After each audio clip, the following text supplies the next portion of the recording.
Hazrat Nafi reports Hazrat Ibn Umar radiyallahu anhu intended to perform the Hajj in the year when Hajjaj attacked Hazrat Ibn Zubayr radiyallahu anhu. It was said to him, "There is a danger of an impending battle among the people, so we are afraid that you will be prevented." He said, "Undoubtedly, you have the best in the following of Allah's apostle.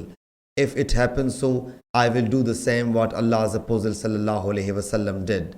I make you a witness that I have enjoined Umrah on myself." Then when he set out and reached near Zahirul Baida, he said, "The Hajj and the Umrah are similar. I make you witness that I have enjoined on me the Umrah as well as the Hajj."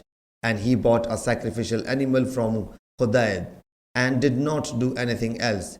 He did neither sacrifice an animal nor performed any act which is prohibited while wearing ihram. He neither got his head shaven nor got his hair clipped till the day of sacrifice approached. So he made sacrifice, got his head shaven, and considered the first circumambulation sufficient for the Hajj and the Umrah. Hazrat Ibn Umar radiyallahu anhu said, Allah's Apostle sallallahu alaihi wasallam did the same.